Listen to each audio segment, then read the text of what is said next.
All of these schools have a sticker price of over $60,000, with some students, as shown in a BusinessInsider.com article, can pay over $70,000, as the case at NYU.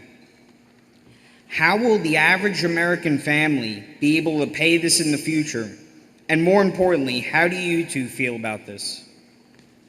Charlie? Well, the average American family does it by going to less expensive places and getting massive subsidies from the expensive places. If we had to give our college education to only people who could write cash checks for $60,000 or $70,000 a year, we wouldn't have that many college students. So most people are paying less or getting subsidies, but I think it is a big problem that education has just kept raising the price, raising the price, raising the price.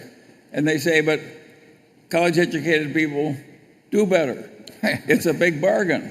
But maybe they do better because they were better to start with before they ever went to college. Yeah. And they never tell you that. It's a ridiculous argument. And so I think that's one of the silliest statistics that they publish. I mean, to say that a college education is worth X because people that go to college earn this much more than the ones that don't.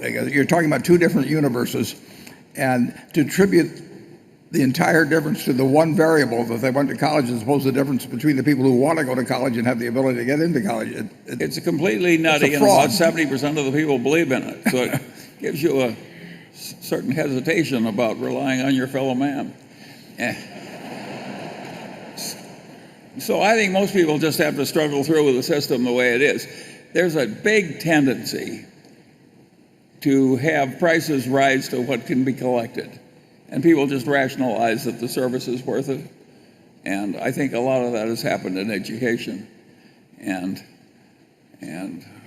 of course, a lot is taught in higher education that isn't very useful to the people who are learning it. And of course, all those people would never learn much from anything.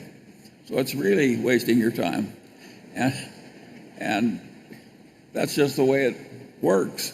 So I think there's a lot wrong. What I noticed that was very interesting is that when the Great Recession came, every successful university in America was horribly overstaffed, and they all behaved just like 3G. They all, with a shortage of money, laid off a lot of people.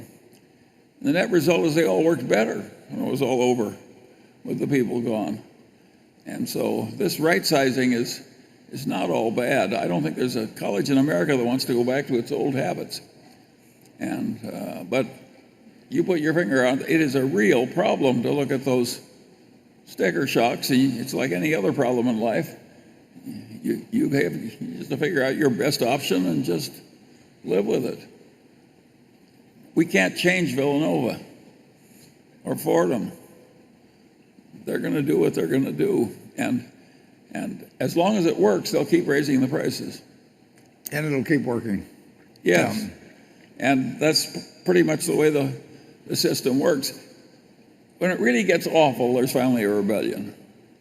In my place in Los Angeles, the little traffic accident cost too much to everybody because of so much fraud in the chiropractors and some of the plaintiffs' attorneys and so on. And finally, the little accidents were costing so much that they worried about the guy who lived in a tough neighborhood couldn't afford to drive out of it to get a job. And the auto insurance companies thought, my God, if the price is going up like this, they'll have legislation creating state auto insurance or something.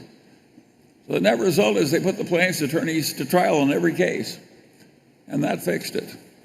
And maybe something like that will happen in higher education. But without some big incentive, I think higher education will just keep raising the price. On that cheerful note,